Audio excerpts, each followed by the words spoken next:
It's exactly 1 p.m. East African time. Good afternoon. This is the great KBC and this is Lunchtime News. Thank you so much for making time. My name is Njue and Susan Thilku will be handling the sign language interpretation for this live newscast. Now straight to the news. Remember, you can be part of this broadcast via our social media platform as we are live. We begin with the drought situation in the country, where a section of leaders from Njue County is calling on the government to declare the drought situation that has hit most part of the country a national disaster. The harsh drought in the region has led to an increase in the number of pastoralists that are migrating from Njue County to Garissa County in search of water and pasture.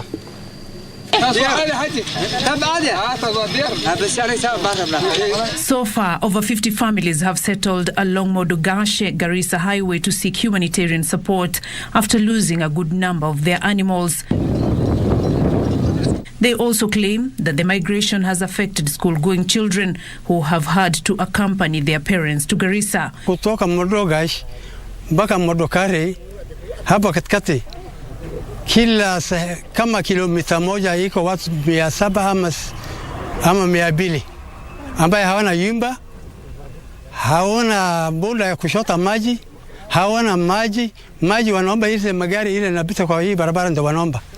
Walikaa hapa muda mrefu katika ukame, gamia anakusha, kombe pia anakusha. Leaders from the region now want the counties affected by the current drought to set aside contingency funds and suspend all other development programs and address the drought situation. You suspend development. Maendeleo labda itakuwa afya na elimu na ukame. Mambo ya kutoa barabara, mambo ya kutoa manyumba, hiyo itakuwa baadaye. They called on the development partners to move with speed before the situation worsens. Watu karibu kufa. Kwa hivyo tafadhali tunasema jitokeza, Rais wa Jamhuri, jitokeza na uletea hao wananchi wetu ambao wametoka mbali wapate chakula. Tunaomba serikali wa Kenya, wale wa siasa wawajia tena, hasa gavana wa Wajia Ahmed Abdullahi na wale wengine wa MB aokoe watu yao.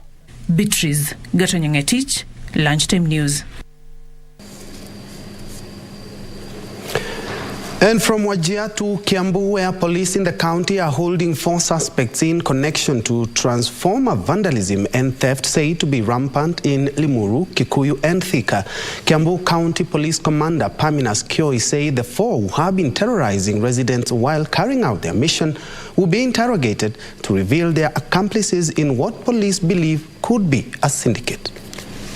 The news of the arrest of the 4 suspects comes as a relief to many residents within Kiambu County who have suffered following the destruction of transformers in the area. Hatujui hasa ni nini wanapola kwa hiyo, kwa sababu nafikiria kama ingekuwa hasa ni scrap metal, hata yale mashuma ambao wamewacha pale wagebeba. Lakini sasa tunasikia wanabeba mafuta, sijui tunasikia wanatoa nini, hatujui kabisa. Tunaomba serikali tafadhali na Kenya Power itusaidie hii maneno ya kuibiwa ma transformer iishe, kwa sababu sasa kila asubuhi sasa tumepoteza time mingi sana ya kutafuta majani na njia yoyote. Security personnel in the county say the crime has caused unnecessary fear among locals in the area, with most businesses seriously affected. But like yesterday, we were able to arrest 4 people. The one who has been vandalizing transformers, especially areas of Leia and Thika East. We are still on it. And the worst thing is now that is some of the fuel which they suck from those transformers is the one now being used when you are preparing the chips. There are those chips which are prepared using that oil from the transformers. The others, they are using it, that oil is also being used to filter the old oil before they repackage it again as a new oil. So they are using also that oil from the transformers. County Police Commander Paminas Kioi has assured the residents of their security, saying police officers will pursue the matter to bring the culprits to book. Kamchimenza for Lunchtime News. From Kiambu to the coastal city of Mombasa, where residents of Salama Village Airport Ward in Changamwe constituency, Mombasa County, are at a high risk of being evicted from a 54-acre parcel of land valued at approximately 150 million Kenya shillings. The residents claim that local administrators are collaborating with high-profile politicians to initiate the eviction. Over 300 families in Salama Village who claim to have lived in the parcel of land for more than 3 decades are afraid of losing their houses and property owing to the looming eviction. Babu yangu nimemzika hapa, nyanyangu nimemzika hapa. Leo Ngilu yaja kuniondoa hapa akisema ni kwake. Sasa akisema ni kwake na mimi kwangu ni wapi? The residents now want the government to reassure them of their security before some hired goons are on the prowl. Bwana President, tunakuomba kama inawezekanika uje utujengee hata police station ikae hiyo iko hapa. Ndio kama ni wale majangili wakikuja hapa kuwe kuna vitengo vya kupambana na watu kama wale. 2 weeks ago, some unknown people descended on the village, setting ablaze some houses and attempting to demolish others. Na sisi hatukujua sababu ni nini, na wengine walipopelekwa polisi hata hatukupata mustabali kamili. The conflict has disrupted learning because some children lost their materials in the incident. The matter is expected back in court on 26th of this month.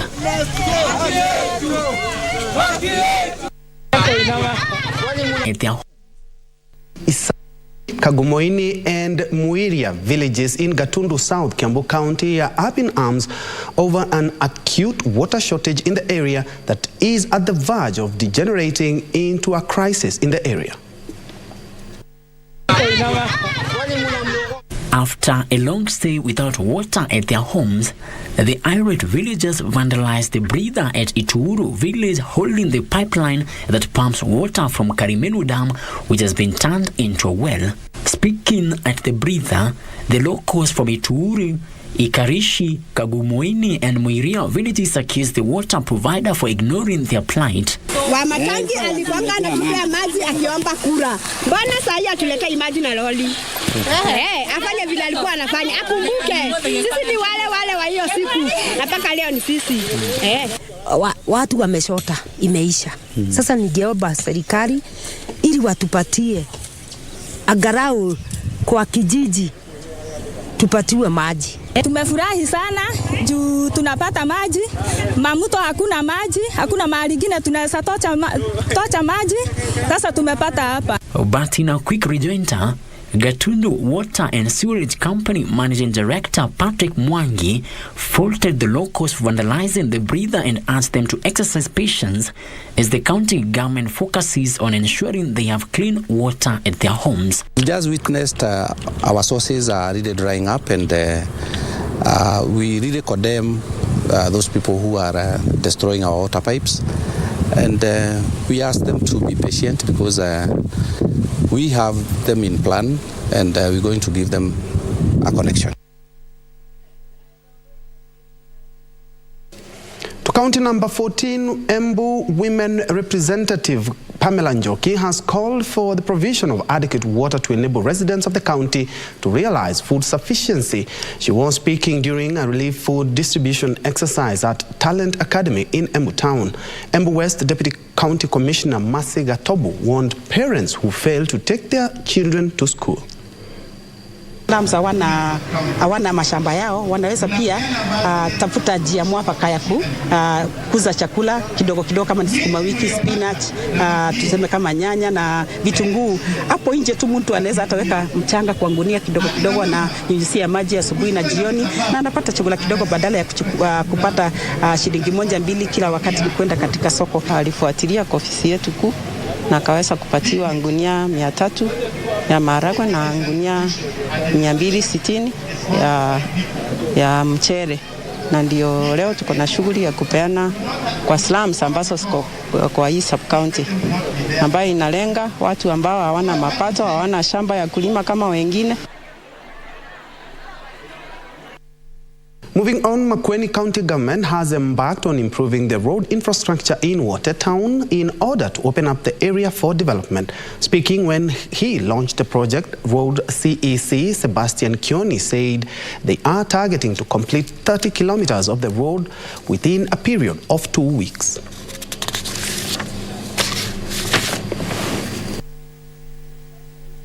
Tumekubaliana na waziri wa barabara wa national kwamba hizi barabara zitaweza kutengenezwa kwa njia ya lami kila mwaka kilomita kuanzia 3 ama 5, ndio ndani ya miaka 5 tutakuwa tumepata kama kilomita 25 za lami ndani ya mji wa Wote. We are requesting all traders wenye wanafanyia kazi kwa barabara, especially hapa mji wa Wote ndani, wale wameweka kiosk ama structure yote inaweza kutolewa. Tumetuma askari na administrators ndio waweze kuongea nao waondoe. Kwa hivyo tunauliza cooperation kwa hao ndio tuweze kumaliza hii exercise smoothly.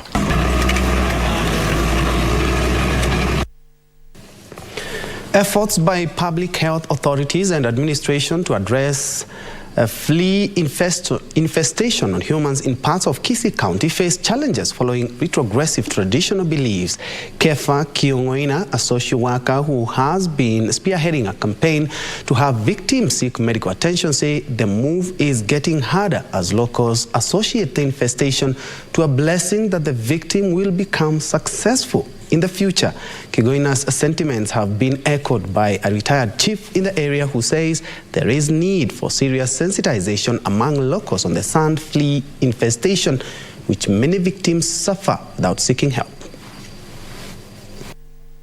Tunasema kwamba kwenye vijiji zetu hakika funza ni shida kwa watu wengi. Tunachoomba ni kwamba unapokuwa na habari kwa mtu yote ambaye anaumia funza, wacha kunyamaza. Tupe habari, tutakuja tutamsaidia, tutamtibu. Huku Kisii hizo funza ziko na hazikui kwa shauri ya uchawi. Hakuna kitu kama hiyo. Ni ile kutokuwa na usafi katika boma ya mtu, ama yeye mwenyewe ajioshi vizuri, aoshi nguo zake. Away from that, 2 people have died while 3 others sustained serious injuries in a road accident involving a police lorry and motorcycle along the Lare-Atobetwe Road in Igembe North Sub-County in Meru County. This and more stories in the County News Roundup. John Kimathi said the boda was carrying 4 pillion passengers and the rider when the accident occurred. The rider died on the spot and the pillion died while receiving treatment. Mwenye kuendesha pikipiki, the rider alikufa at the spot. Halafu huyo abiria mwingine alienda akafia hospitali pale Maua. And then wale wengine 4 wangali wako hospitali wanaendelea na matibabu. Meanwhile, an audit of the Kisii County payroll has revealed that the county has been losing over 8 million shillings every year to ghost workers. There is fraud of overpayment whereby 32 employees with variance of their job grades in appointment letters versus payslip. This was computing to about 8.5 million per year. Elsewhere, Mau veterans and their families have petitioned the government to recognize them and honor the promise they made by the British government in 2013 that they should be compensated. Inapatikana ni kadogo kwa kula chakula tuli au wale vizuri, na sasa wanasema masaa kwa kuna njaa mwala yote. Finally, in Githurai, pregnant women have received gifts from the Focus Hospital. Tumeamua kuita wamama ambao wanatarajia kupata watoto ili siku ya Valentine ikamilike vizuri. Now, although being in the military may appear a risky affair with no guarantee about where one will be stationed or even how long a deployment to a war zone may last, on the other hand, the job offers military officers an elaborate exposure to opportunities for career growth. Major retired Victor Wataku's story illustrates just that.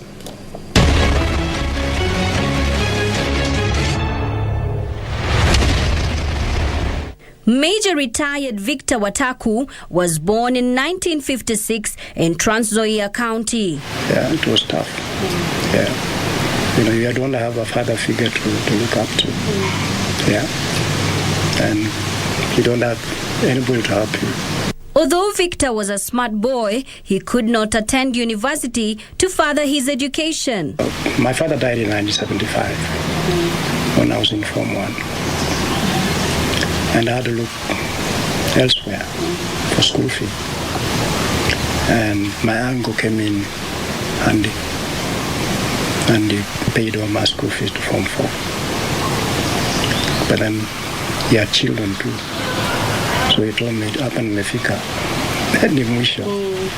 So watafuta mwingine akusaidie kufanya ingine. There was nobody else to help. An alumni of Friends School Kamusinga, Victor did not envision himself joining the military. I didn't want to be a policeman. I didn't want to be a teacher. But I wanted to be something else. So I was looking for that thing. And that thing was in me. That I was going to look for it. In 1979, Victor traveled to Nairobi seeking for greener pastures. After my Form 4, I asked my mother if I would get some money. So she told me to sell a car. And I came to Nairobi. My uncle was a cop. He was at Central Police Station. So I came to his place. And he was very accommodative. Shortly after, in 1979, Victor landed a job in the Bank of Baroda as a teller. Those days of Form 4 with that Division 1, you would go anywhere. You'd get a job anywhere. We used to have newspapers in the bank. Okay. You know, the bank used to buy a few copies. And it just used to be the Standard and the Nation. And, yeah. So I bumped into it, I saw it, and I saw it in the papers. Victor Wataku was recruited to the Kenya Air Force as a trainee pilot in 1981. In those days, Kenya Coast Guard used to stay for 6 months. And then we were posted back to FTS. So FTS we kind of learn our ground school, being taught how to fly then the aeroplane on the Bulldog. After training, Victor was posted to Laikipia Air Base, where he served from 1985 to 1995. Most of the responsibilities in a fighter base is mostly during peacetime, is training. We trained in every scenario, dropping bombs, doing air-to-air. During national holidays, you would do flybys, air shows. Most of the air shows I did, because that time there was an air show almost in every town. At the height of his career, Victor Wataku was selected to be a presidential pilot for the then president, Daniel Arap Moi. When you become the captain of taking a president from here to there, it's a lot of responsibility. And President Moi is a nice person, down to earth. Sometimes, you know, he would come and sit in the jump seat and he would ask you things that you would talk to him. But a nice person. Major retired Victor Ndiema Wataku served in the Kenya Air Force for 19 years. He served as a presidential pilot and beyond as a civilian pilot. Reporting from Karen in Nairobi County, I'm Nisi Emmanuel.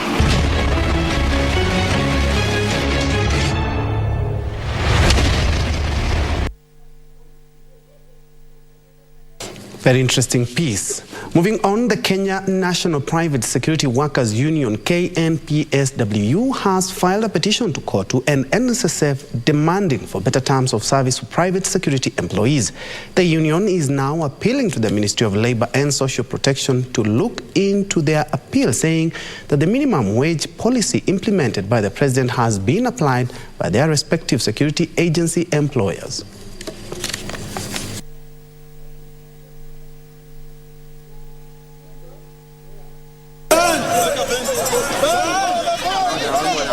So we want what we call a research-based minimum wage, or the opposite, a living what? Wage. But you must do research first.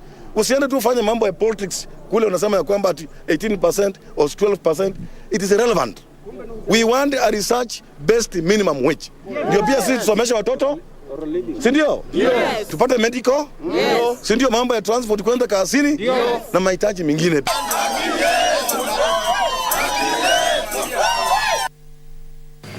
And at about 19 minutes past the hour, we are taking a quick breather. But when we come back, we still have more news, not forgetting business and also the latest in the game against Manchester City and Arsenal last night. Keep it KBC.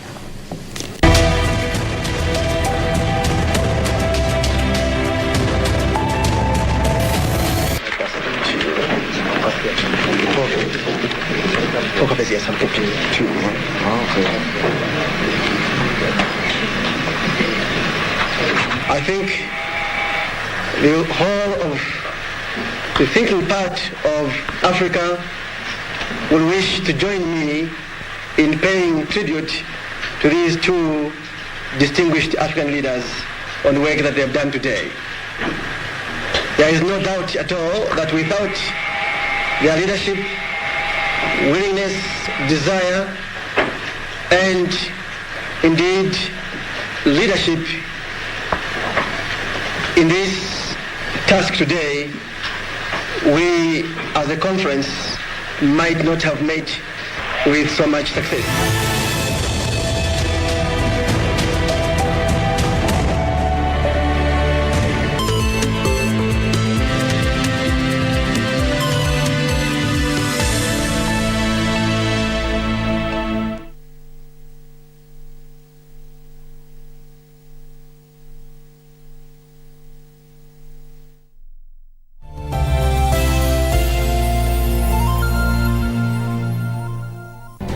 Do you have a new story to share with KBC? Get in touch swiftly on email news@kbc.co.ke or call 0723-892-654 or 0734-780-124.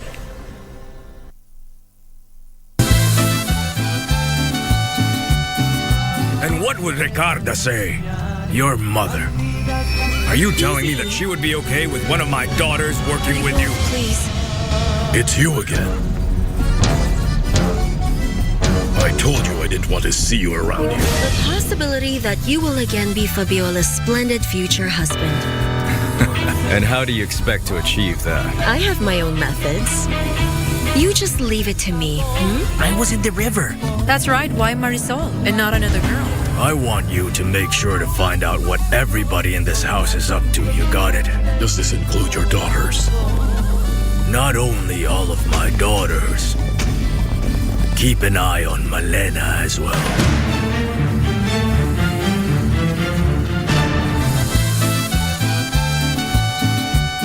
To get Proverbs chapter 3 verse 5 as your skiza tune, dial *811 *967 #. Trust in the Lord with all your heart and lean not in your own understanding. In all your ways, submit to Him, and He will make your path straight.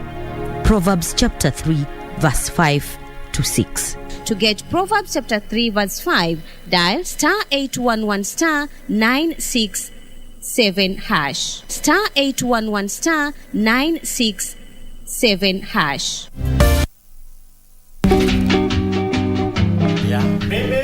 Mimi Keta ndake nyokakwata. Kidono ndike nyokakwata. Hapa ya kwamba. Maneta kusema mbele igoti. Maneta kusema mbele igoti. Wewe mzee. Ni bila ananipeleka. My mighty boyfriend Alphonse Makacha.Makoha. Wewe kamwale. Ati unasema nini? Anasema nini huyu? Wewe. Lakini nikuuliza swali ni jibu cha kuniuliza maswali. Hii unaona kama ni choo? Madam. Babe, tena mimi ni mad. When did I come your husband or your boyfriend? Aki babe, suli kuja siku ya birthday yangu kaniletea gift. Tena who are you pepping? Hako kamusana ningeenda nikasmoke out na nikatoa hako kamus. Sasa wewe na huyo msichana tofauti iko wapi? Mimi ni wa halali. Kwa nini unakuja kueleza mambo ya urongo na hili hali mimi niko na pipi, si girlfriend, niko na pipi. Nifungwe, nitoe pesa mingi, underwear yangu iende chini mheshimiwa. Sasa yeye ainuke mheshimiwa. Underwear hii suruali ya ndani. Hii ya kuuza mbao, chuma, mifereji, ndio hiyo. Inaitwa underwear. Inaitwangwa?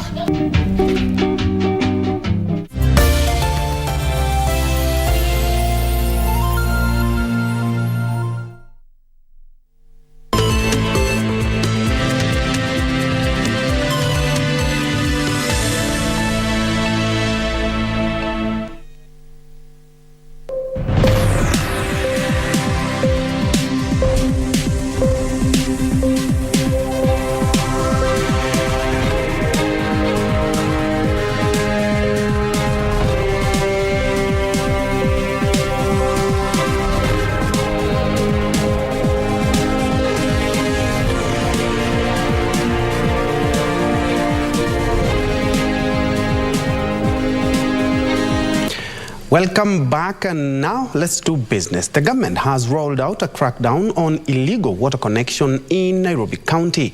Water, Sanitation and Irrigation Principal Secretary Paul Rono blamed the illegal connections for the water shortages being experienced in parts of the capital city. The Ministry of Water, Sanitation and Irrigation has launched an operation which is called Linda Machi, Lipa Machi. And this operation is meant to really fix all the leaking pipes, both in our town areas and also rural areas, and address the issue of illegal connection and wrong metering, and to some extent tampered water infrastructure. From the data we have in our offices, out of 360,000 customers in Nairobi who are connected with treated piped water, only 250,000 pay for water. The rest, close to 100,000 customers, are not paying for water.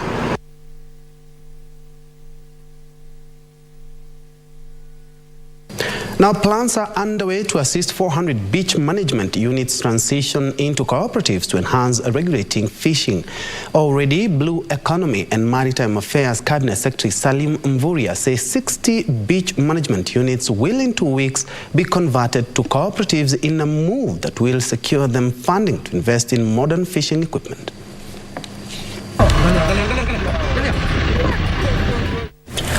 Beach management units were established in Kenya to ensure sustainable utilization and management of the fisheries resource.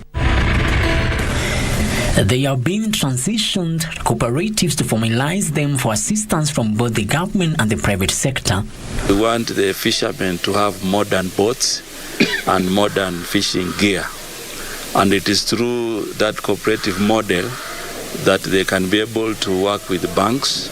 It is through that cooperative model that they can also determine the price so that then they can guard against exploitation. Mvurya says the government is stepping up efforts to reduce illegal fishing, especially in the Indian Ocean. The Lamu governor identified storage and marketing as the key challenges faced by fishermen across the country.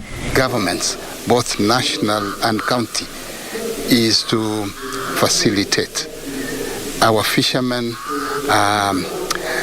they are not well facilitated. Frederick Mwoki. The Alliance for Green Revolution is recommending crops of fast-maturing and drought-resistant biofortified bean seed variety. Head of Seed Research and Systems Development in the Alliance for Green Revolution in Africa, Dr. Jane Ininda, says various models of distribution are being explored to avail the high-yielding Angaza biofortified beans to farmers to promote commercialization of the micronutrient field variety. About 27% of children aged under 5 in Kenya suffered from chronic malnutrition last year, with the situation worsened by the prolonged drought.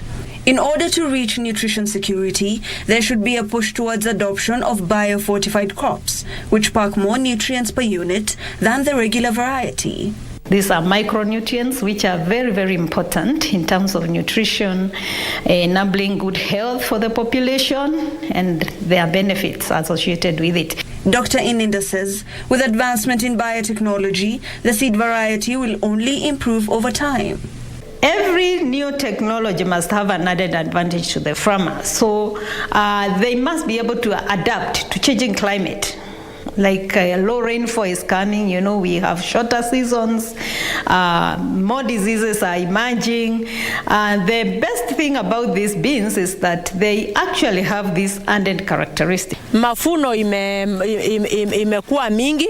Wakati nilikuwa nalima tu ile ukulima wa kienyeji, sikuwa napata mafuno. Nilikuwa napanda ekari 3 natoa gunia 3. Lakini saa hii napanda kitu inaitwa mother demo 10 by 10 plot. Hiyo ni nikipanda na nikifanya spacing ya 75 by 15, hapo napata big yield. A seed multiplication program has been started targeting arid and semi-arid areas.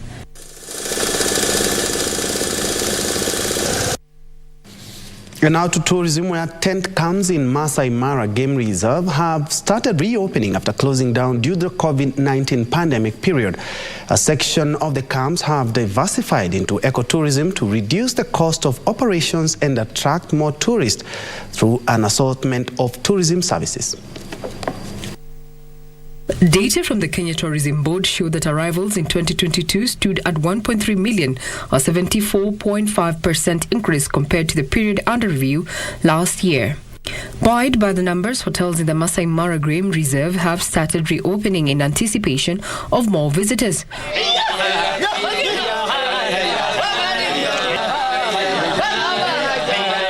Olimpa Mara Camp is one of such establishments that have reopened after ceasing operations during the COVID-19 pandemic.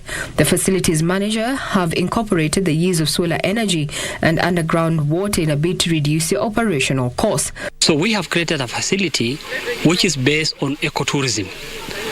Our main goal is how do we refusionalize the product that can be able to create a better value to the tourism industry. The venture is also aimed at conserving the environment and making the facility sustainable. And we look forward to take people on safari and to show them how we wish to preserve the Mara and how we should look at the animals in the wild. And our Lodge Social is also helping our community that actually supporting our young generation to develop them.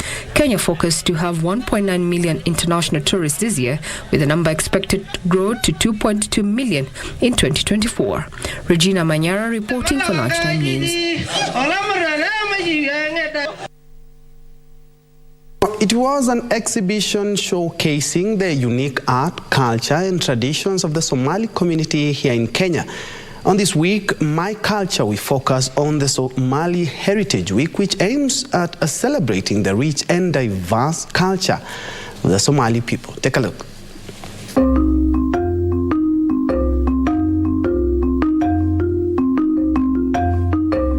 At the Kenya National Theatre, the Somali Heritage Week is underway, bringing together members of the Somali community and other cultural enthusiasts. These for all to celebrate Kenya's cultural diversity and build positive connections among Kenyan communities through art and culture. Celebrating the culture, you see the Somali hat and the cultural artifact of the women, the storytelling, the panel discussions, the songs, the cultural performances, all that things are the celebration of the Somali cultural heritage. And we really wanted to expand it to other cultures and also try to learn from each other.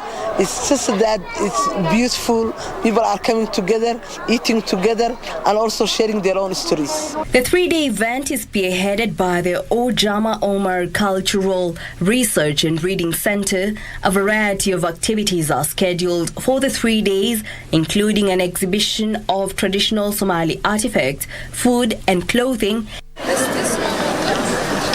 and a mural project, a photography exhibition, poetry sessions, a book fair, craft sales, interactive storytelling with performances, screening of a film and performances of a play, and the setup of a traditional Somali hut or wab. The Somali hat it's not something that is really tearing apart. It's always intact, and also you feel so confident that you made it in your own hand, and then you back it up and you take it wherever you want. So it's really something that we hold on to because we feel it like this. If we cannot even get, we don't have these big buildings, we have our own hat that we can keep in our own hand and take it with us and then build wherever we want. A series of panel discussions on various topics. The panels include local and international speakers from academia, authors, journalists, the corporate world, civil society, politicians, and artists. We are so happy to have so many different youths who are performing and who are really sharing their own history. We have Unlock in Kenya, Unlock Art Kenya. We have, Semeleyo. We have, different Somali dances, and we have, together different groups. It's not only about Somalis who are really performing and sharing their own history. The panel discussions touch on various important topics and critical conversations on the issues that concern the community at large. Every year, the festival has a theme, and this year, it's dubbed Awakening, using arts to tell our stories.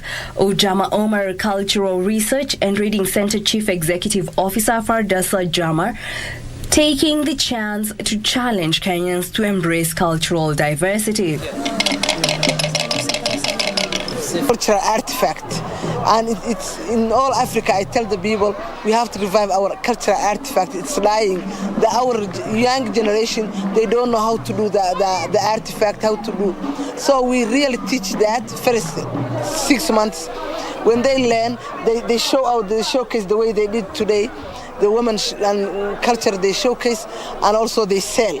So we wanted them to have income generating money and also celebrate the culture. Somali Heritage Week was first conducted in 2015, and its goal is to bring together the Kenyan Somali community to celebrate their culture as part of the collective Kenyan heritage and to share with other Kenyans who they are. The community says there is need to create more platforms to celebrate Kenya's rich cultural heritage. Really, I've seen so amazing things that's happening in the community, which is the Somali language is eroding. So many kids who are in Nairobi now cannot even speak Somali language. They speak English and Swahili. So we really wanted them to learn. It's a language. It's a wonderful. I just wanted to come and see my culture today, and it was a really fun day. I saw dances. I was listening to politics. It was a really fun day for me. I learned how to speak a little bit more Somali, and I learned about how to dance a little bit. Yeah, it was fun. The Somali exhibit to see my culture. Today I learned how to dance in Somali. I learned some more Somali words, and I liked how they did the storytelling today. It feel really fun and happy, and everybody can join, like other people from different cultures can also come. Jackie Wambiru, My Culture. Caterpillar creeps. Now the caterpillar creeps.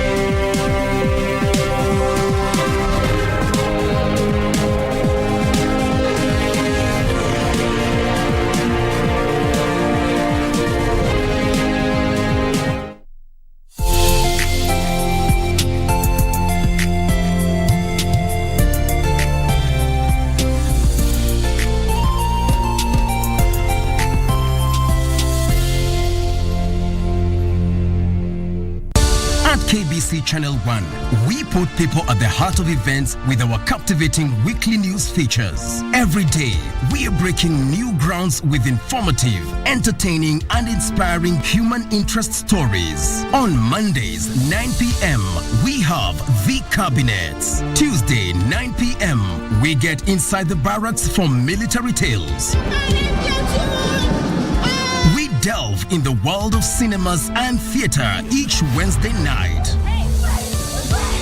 For the young and industrious, make a date with us every Thursday at 9 p.m. Fridays are dedicated for My Culture. On Saturdays, we go back in time for History in Perspective. And on Sundays, we get to know the process of how things are done and made. KBC Channel 1 News features a whole lot of wonderful viewing experience.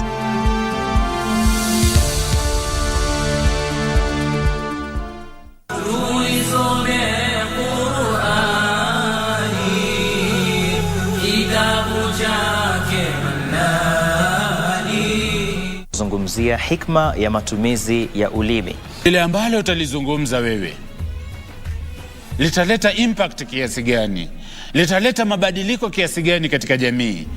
litaleta uzuri katika jamii. You are sacrifice for you, I'd give my life, anything.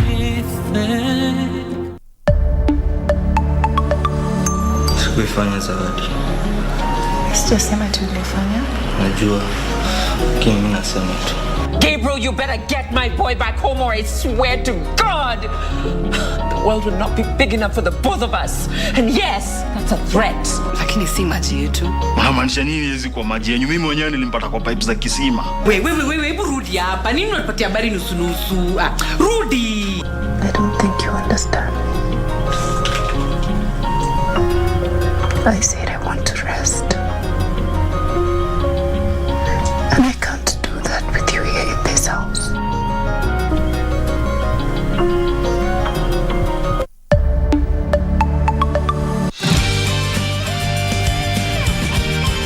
Do you know how much I sacrificed to take care of your Harvey? I stayed overnight at his home. Liam Lin is indeed our guest here, but that girl is not his sister. Our hotel is responsible for our guests' privacy. You know that. So you were following him? Vivian, Oh, my little Snow. I remember that we talked about this before. Now with this bracelet, we have a link between our past and present. It stopped. I don't like the rain. Every time it rains, my hair looks like it's exploding. It's like when you water a flower and it blossoms. Flowers are pretty, but when my hair gets like this, it's ugly.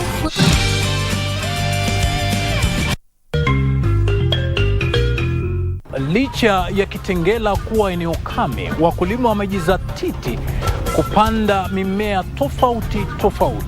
Watu wajue ya kwamba zaidi ya kila chochote kile utafanya, utarudi nyumbani. Na kama wewe ulikuwa tu umejiweka mwenye certificate tu ndio unaitegemea katika maisha yako, unajua certificate hautaipass over kwa watoto wako, lakini kilimo utaipass over. Ungana nasi Jumapili saa 9:30 hapa KBC Channel 1 kwa uondo kamili.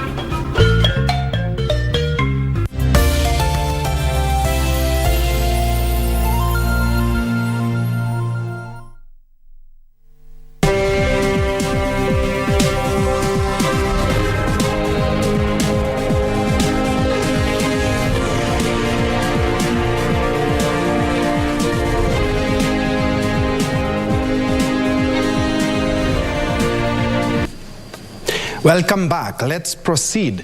Tesla Chief Executive Elon Musk is set to unveil a third part of his master plan next month, outlining his bold goals for the growth of the electric car maker. Before Tesla put out its first production car, Musk set 3 expectations: a sports car, a cheaper 4-door family car, and an even more affordable third model. Here are the details of these and other stories making headlines from across the world. In this iteration, Chief Executive Elon Musk said he wants Tesla to address all major vehicle segments from consumer vehicles to heavy-duty trucks and urban transport. Tesla, as of now, has products in the compact SUV and sedan segments, as well as the premium sedan. It has yet to start production of the long-delayed Cybertruck, which was unveiled in 2019. The automaker started limited deliveries of the semi-truck in December, which was originally intended to launch in 2019. Meanwhile, crude oil prices rose on Thursday in China on hopes of a robust fuel demand recovery. The International Energy Agency says crude oil demand will rise by 2 million barrels per day in 2023, up to 100,000 barrels from last month's forecast to a record 101.9 million barrels per day, with China making up 900,000 barrels of the increase. Reports indicate that China will account for almost half of 2023 oil demand growth after relaxing its COVID-19 curbs. Finally, more than 200 flights were cancelled at Frankfurt Airport after construction work damaged broadband cables and caused check-in and boarding problems for German airline Lufthansa. But the airline said all of its systems were now back up. Earlier on Wednesday, thousands of passengers are stranded as their flights were cancelled or delayed across the world. The airline expects flights at Frankfurt to return to normal on Thursday. The company said engineering works on the railway line mistakenly cut a bundle of cables in Frankfurt on Tuesday. It has asked customers flying on domestic flights to book train tickets and said customers could ask for a refund on its website. More than 100 flights have also been delayed according to data from flight tracking website FlightAware. Frederick Moki for Lunchtime News.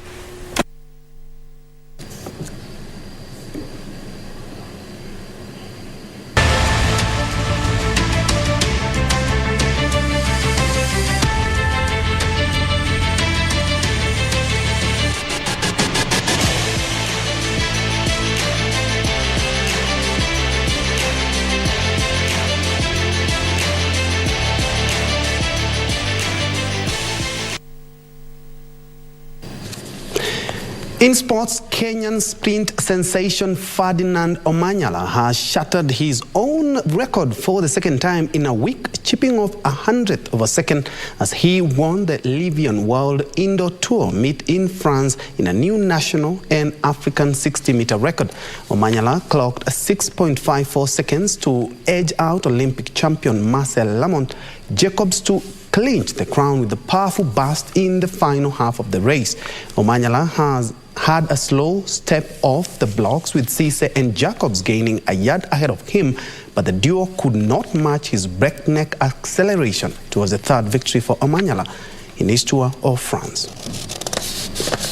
Curious to see this. Cisse was the one who got the best start, but Omanyala, once he gets up and running, and look at that cheeky sideways glance, he's the one still motoring. That was his aim. To Omanyala.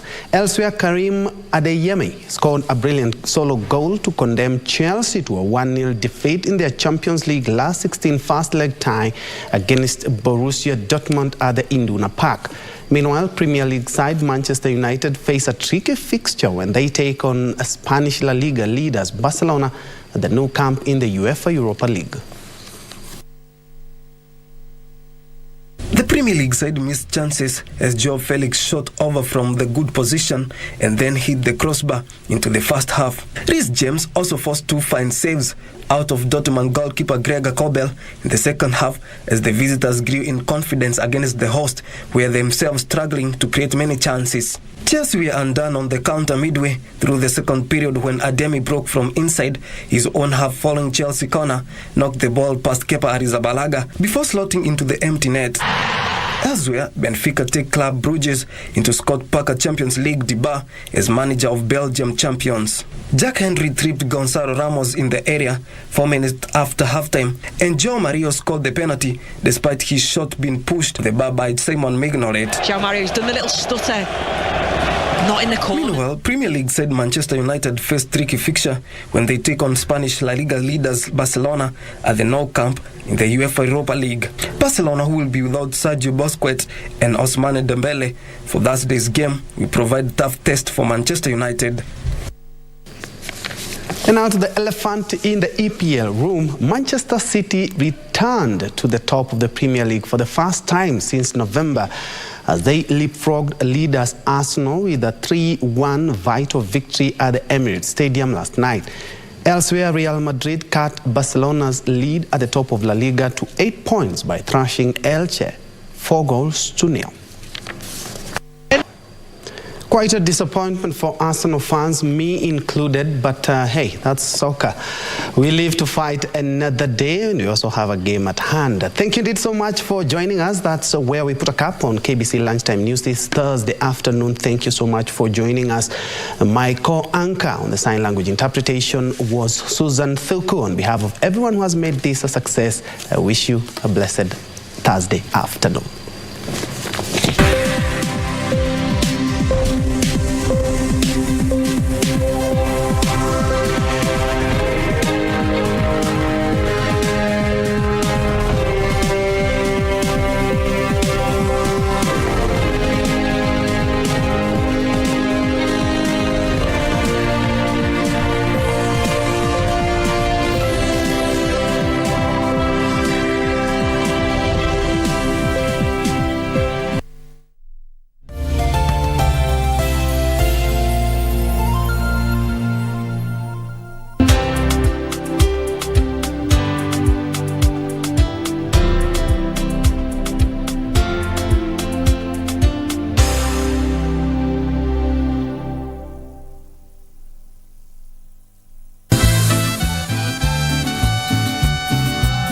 What would Ricarda say? Your mother. Are you telling me that she would be okay with one of my daughters working with you? Please. It's you again. I told you I didn't want to see you around here. The possibility that you will again be Fabiola's splendid future husband. And how do you expect to achieve that? I have my own methods.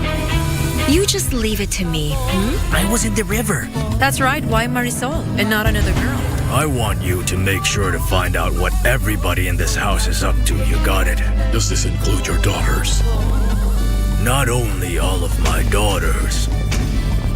Keep an eye on Malena as well.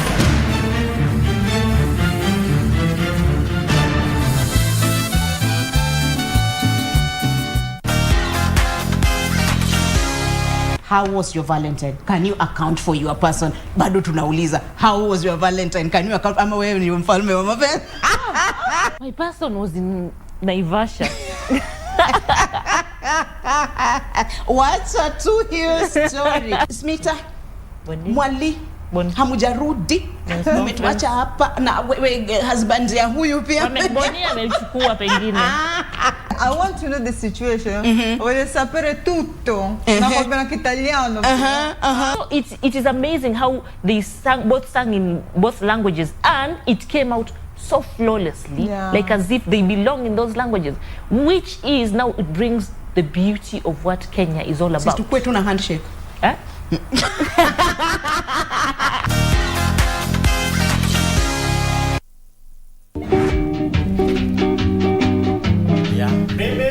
Mimi Keta ndege nyokakwata. Kidondo ndege nyokakwata. Na hapa ya kwamba. Maneno takosema mbele igoti. Maneno takosema mbele igoti. Wewe mzee. Ni vile unaambiwa. Ni vile ananipeleka. My mighty boyfriend Alphonse.Makacha.Makoha. AKA wewe amwale. Ati unasema nini? Amesema nini huyu? Wewe. Lakini kuuliza kuuliza swali ni jibu acha kuniuliza maswali. Hii unaona kama ni choo? Madam. Hey babe, tena mimi ni mad. When did I come your husband or your boyfriend?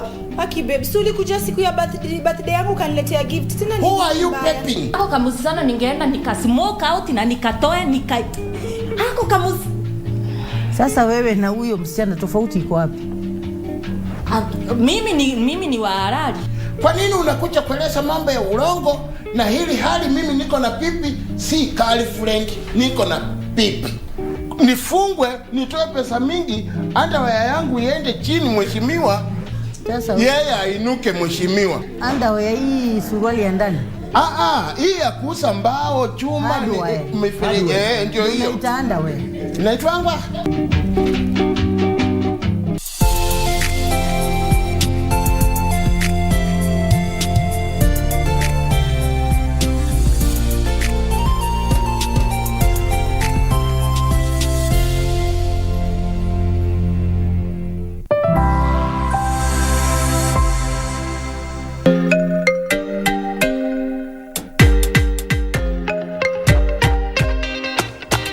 Hujambo na karibu katika makala ya maisha kutoka BBC. Makala yanakusaidia kuwajibikia afya yako. Mimi ni Dayo Yusuf.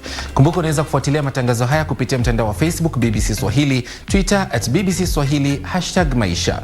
Wiki hii katika maisha tunakutana na wazee nchini Tanzania wanaoamua kuwajibikia afya na maisha. Nilikuwa na meza vidonge, lakini na mwaka kama wa 4 sijameza kidonge cha pressure. Na kwa hiyo mimi naona yale mazoezi yamenisaidia. Mwanadada wa Afrika Kusini asimulia changamoto ya afya aliyozaliwa nayo. Na nini kinachochea uraibu wa pombe miongoni mwa wanawake?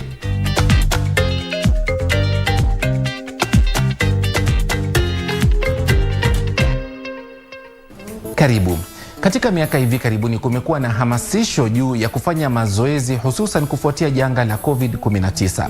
Hata hivyo, wataalamu wa afya wanashauri kwamba kabla ya kuanza mazoezi ya aina yoyote, kwanza utafute ushauri kutoka kwa mtaalamu wako wa afya au daktari wako, hususan miongoni mwa wazee, kina mama wajawazito au iwapo unaishi na changamoto yoyote ya kiafya. Mwenzangu Saida Swale alikuwepo nchini Tanzania na kukutana na wazee wanaosema kwamba mazoezi yamesaidia kuimarisha afya na maisha yao. Hebu tutizame.